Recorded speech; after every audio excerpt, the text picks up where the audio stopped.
getting some steps in now after a well-deserved nap. I don't know what it is when you hit a certain age. Napping becomes like an everyday part of my routine. I don't know if anyone else can relate. But see, at night, when I put my head down on the pillow when I'm meant to be sleeping, that's when my mind's racing 100 miles an hour, thinking about all the things that I should be doing, all the things that I've done. Yeah, all them crazy thoughts. So I end up staying up till like 2, 3 o'clock. Then I get anxiety about waking up at 6. Then it makes it even harder to sleep. My sleeping pattern's everywhere at the minute. I think that's down to having no routine without this fight coming up. It was one thing not being able to fight and, you know, being grim about not being part of the occasion. But the biggest thing is the routine, isn't it? Your diet, your sleep. Yeah, just everything that builds around it, like I said before. But just trying to fill the void a little bit, keeping my mind busy with doing other things. Yeah, this neck is still no good. No point in crying over spilled milk and all that. So yeah, I'm going to get my 10k steps in now and then go and pick the boys up from school. And then probably come home and make some jetpacks out of cereal boxes or something. Keep the kids busy. That brings me on to another topic actually. Like, I've spent thousands of pounds on my kids over the years on toys. They're spoilt rotten by me, their mum, my family, her family. Every time we walk around Smith's, it's not a case of like, what do they want?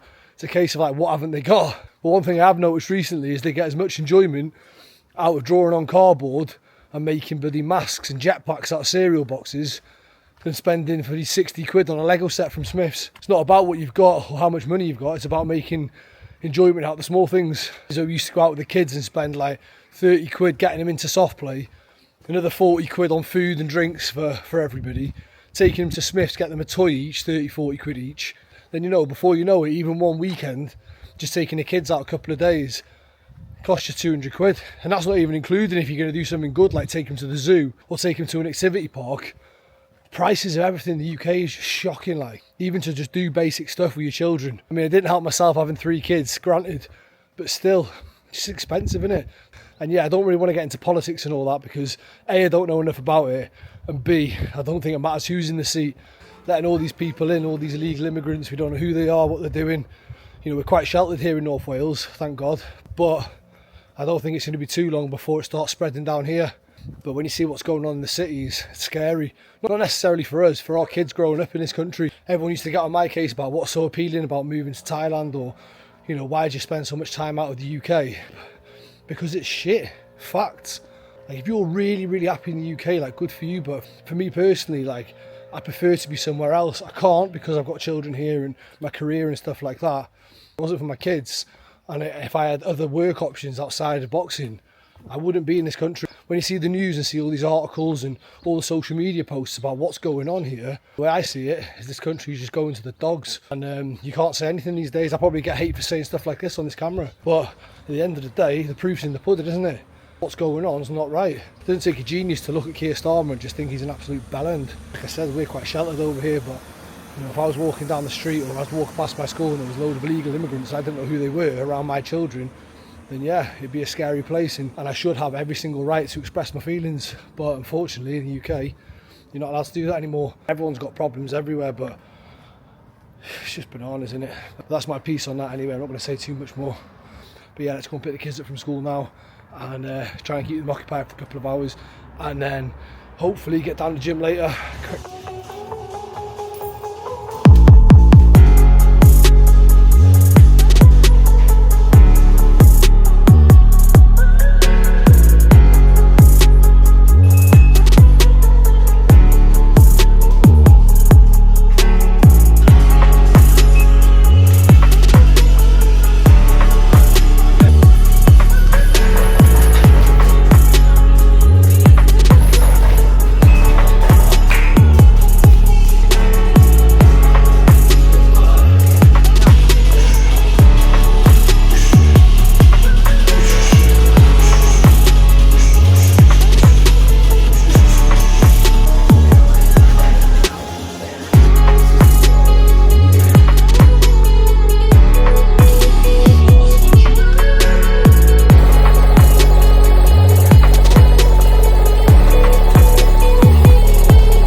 gym, didn't want to be here. What do I always say? Right, discipline is doing what needs to be done. But you don't want to do it. Work. Oh, shit.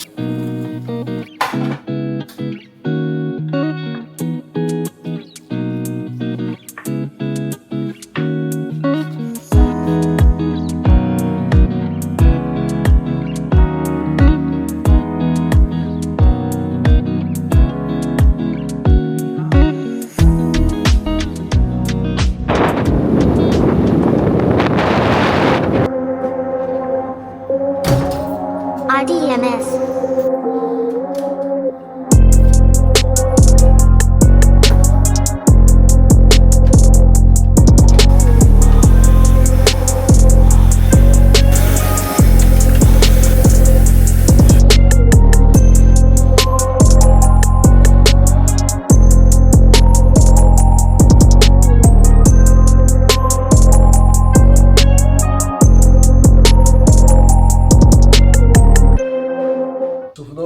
About the injury, at the minute it's still there, so even like moving my head up and down, like that's really painful.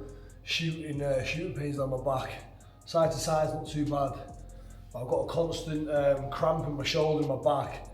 Don't know if that's from the injury or if it's the muscles compensating for the injury. Yeah, it's been a bit of a shit week again, just seems like it's not getting better. Get loads of messages off people asking how the injury's getting on, people that have been watching the vlogs. Yeah, it's not looking good basically, so I'm having to rethink my options at the minute because I want to give it a couple of weeks rest, get some good massages, see some specialists and then go from there, but it's just not getting any better. When I'm going to be fighting next, I've got no clue.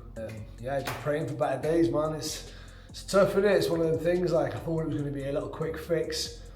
I knew when I did it something wasn't right, but I did honestly hope it was going to fix itself over a few weeks of rest, but yeah, it's not even got a single bit better. It felt a little bit looser after the massages I've been getting, but as far as like, or is taking any punches or anything like that, still a long way away. So yeah, that's what's going on for anyone who's wondering. But we're not letting it get us down because we can't afford to. So yeah, do what I can, and then yeah, fingers crossed it's going to get better and get back fighting. It'd be a hell of a shame to have this career cut short from something like this, but we're not going to put any energy into that.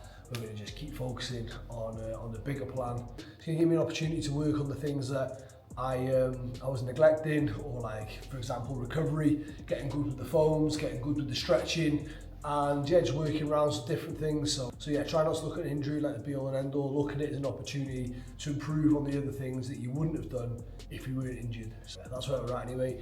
So anyway, let's work. It's one of the maddest things I ever bought.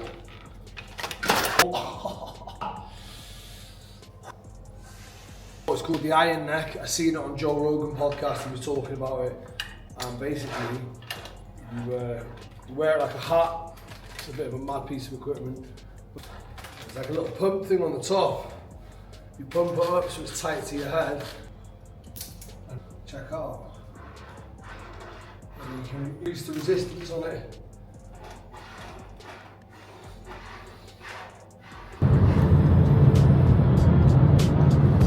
Just on the way to the gym again now. It's a nice day in the UK today, and it got me thinking about all the people that I've seen today. Everyone's in a good mood, and how dependent people's moods are on the weather. We're going into that seasonal change now. They call it SAD, seasonal affective disorder. That's right, seasonal affective disorder. And yeah, I feel like a lot of people do feel that, whether you feel it directly or indirectly. You know, everyone's mood does change. There's a lot of people who struggle mentally, or even people that are lonely, have lost loved ones, etc. Necessarily the happiest time of year, and it's a dark, cold time. Everyone's stressed out about money. Statistically wise, it's the time of year where, you know, people do let their mental health consume them. Yeah, just a little bit of a reminder for me, really, for what it's worth. If you've got loved ones out there, or you've got friends who struggle with mental health, or they're going to be lonely leading up to this time, check in with them. I'm sure it'll make a massive difference. I was heading down to the gym now. I'm going to train again, a little bit of weights. I do want to say I'm feeling stronger after this week of doing weights, but I'm not at all. I feel like the left side of my body is half the strength as the right side, obviously due to this injury, so working around it as usual. But yeah, see how we get on. But the main thing is I'm not giving up, and I'm not hitting the fuck it button. So we've got to work around what we can, like I keep saying, and keep the ball rolling.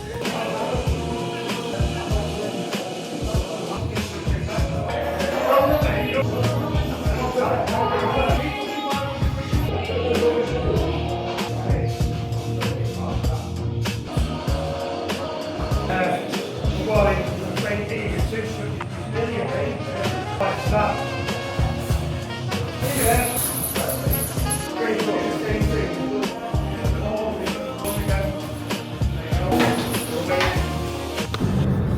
on the road again, just heading down to Liverpool now to go to Four Corners Gym to have a pad session with Huey, which is always fun. Hard work on that body belt, but yeah, looking forward to getting a workout in. And yeah, I'm feeling alright. My neck's feeling a little bit looser after last night. Yeah, a little bit of a positive. Yes, lad. What else have we got to talk about today? Charlie Kirk's been shot dead. I'm sure everyone's heard about that. And whether you agreed with what he said or disagreed, I don't think anyone deserves to get shot in the neck like that in front of his wife and his kids. Massive shame. The world's a crazy place at the minute. For me personally, I did agree with a lot of what he said. Not everything, you know, there's a few things I didn't agree with, but I thought, you know, he's just putting out the obvious. Common sense as humans. You can't please everyone. And yeah, sad times, and God knows what's going to happen. It's the London protest today, and God willing, nothing bad happens, or, you know, we'll get no madness going on down there. So yeah, fingers crossed, nothing bad happens down in London today. Yeah, I'm going to head to the gym now, get the workout done. Big Lou. Yes, lads. Standard procedures. Let me know in the comments what your Starbucks order is.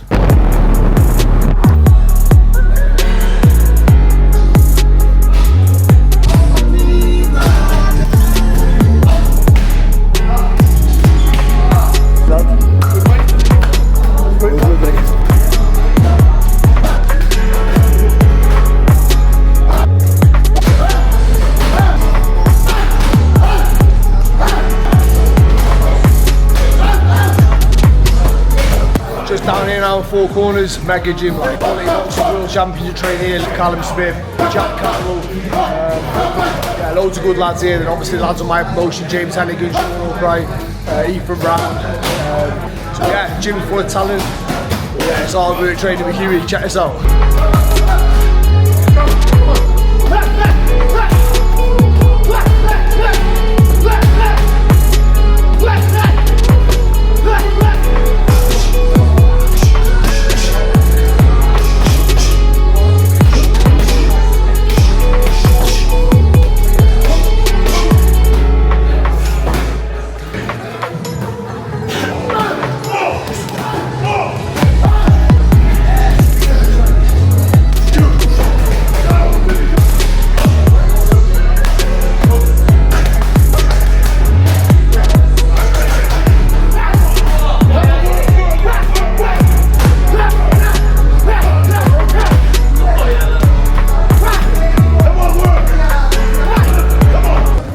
Pleased with the work today. I'm good. So you? Well, that's proper work, that. Nothing's going to build your conditioning more than being on the pad that long. Fucking hell. Don't think holding the pads, that body belt, it's unforgiving. Good session in the bag.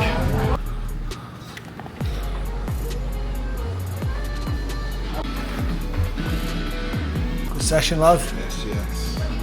Solid work down in Four Corners this morning, and it's taken me half a day to recover, to be honest. Different kettle of fish hitting that body belt, especially with someone like Huey walking you down, screaming in your face, "Break my fucking ribs, you You can't help but punch him hard. He's pissing you off and he's walking you down. You've got to just work on him, like. But if you can do 6 to 8 rounds on that body belt, you are 100% fight fit. Like, I'm fit at the minute and I was exhausted. I couldn't even feel my fucking legs. My lungs were on fire. I actually thought I was going to shit myself at one point. Yeah, to be fair, I look strong, look sharp. I still look fight conditioned. It's just I can't take the contact, so I can't spar. I can't lift heavy weights either because it compresses my spine. But everything else, pad work, bag work, running, mobility, yeah, I can still carry on focusing on that. But yeah, we're going to leave it there, guys, this week. I hope everyone enjoyed it. Remember, if you do like what you're seeing, hit the subscribe button. 1.2 thousand subs. The next target's 2,000. So yeah, if you have got a YouTube account, do me a favor, hit the subscribe button and help us run it up. I was checking my analytics and it's like 73% of people who watch my content aren't subscribed. So if you do have an account, please do me a massive favor and hit that button. If you don't have an account, it's about time you get an account. If you've got a bit of dough as well, get the premium, and it saves you watching the adverts because they do everyone's head in. You don't have to watch adverts when you're watching your documentaries or you're listening to your music. Remember who put you on. Also, I want to say a massive thank you to everyone for the positive support, the positive feedback, the messages that I'm getting. I'm really enjoying this journey. I feel like I'm getting better on the camera, and yeah, it's holding me accountable. So I want to say a massive thank you to everyone, and yeah, peace out. I'll see you next week.